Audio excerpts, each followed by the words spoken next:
The Presort Setup window is the feature that prepares your database for a mailing, and this video will show you how to set up this window. So for starters, start in the upper left corner.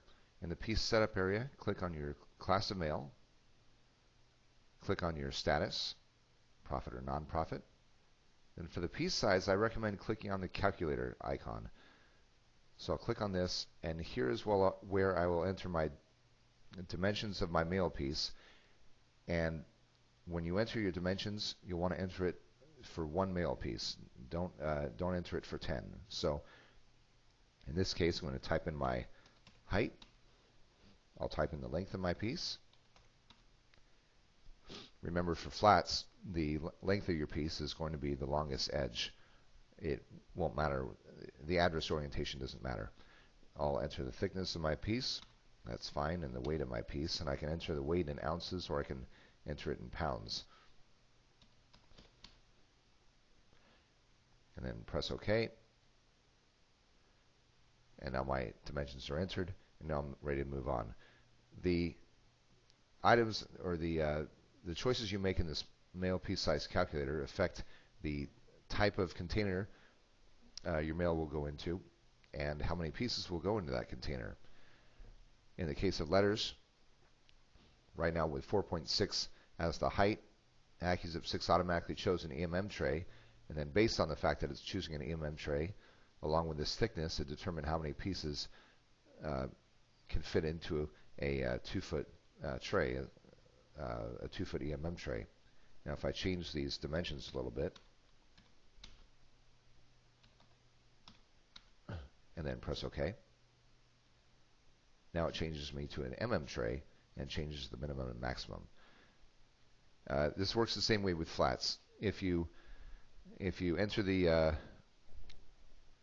mail piece height, length, thickness, and weight for a flat, the thickness and the weight determine, well, the thickness determines how many pieces can go into a bundle. The weight of the piece determines how many pieces can go into a sack, with a maximum per sack at a default of 70 pounds. So once you've entered in your piece size dimensions in this calculator, you can skip all the way down to the payment type, where you'll choose imprint, meter, or stamps. In the container setup, the trays will already be set. The minimum and maximum will already be set. If you're pre-sorting, or if you're putting your mail on pallets, you can check the pallets box and make adjustments to the minimum and maximum. The minimum and maximum, again, will be based on the weight of your piece. Below the container setup, you can check the include non-zip +4 records box if you plan on mailing not only your deliverable addresses, but the records that were not able to be CAS certified during the validation step. If you're trying to get carrier route rates, you can check the include carrier route level box. Down here in this grayed out section is our periodicals checkboxes. So if I change the class of mail to periodicals, now these boxes become enabled, such as the in-county box for getting in-county rates, the news box if you're mailing a news publication, the firm packages box if you're mailing more than one copy to an address, advertising, and so forth. I'll change back to standard here. Up in the mail drop setup area, this is where you'll type in the zip code where your permit is held. And then after you've typed in that zip code, that will affect the 3 boxes below it. For these 3 boxes, the first box is your local post office. The box below it is your SCF facility checkbox, and then below that is your NDC facility. If you plan on dropping your mail only at your local post office, make sure the SCF and the NDC boxes are both unchecked. If you plan on dropping at the SCF or the NDC or both, leave the local post office checked, then check the SCF or the NDC box. Where it says Save Presort To, you can click on the Browse button and choose a location where you want your Presort folder saved, although I recommend leaving this area blank. And that way, when AccuZip 6 creates your Presort folder, after you hit the Presort button, the Presort folder will be placed in the same directory as your database. You can give your Presort folder a new name by highlighting the Presort folder name here and typing something else into there.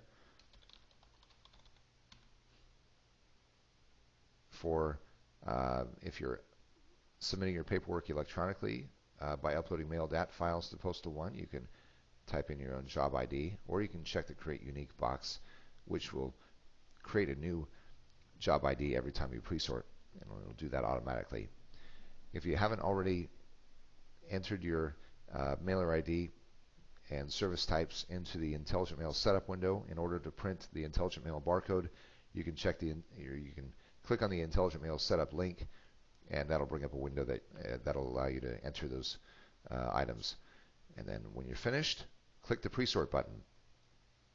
That'll begin the presort process, and when the presort is finished, when it's completed successfully, that will take you to the Print Presort window, and now you're ready to print your container tags, your reports, and your addresses.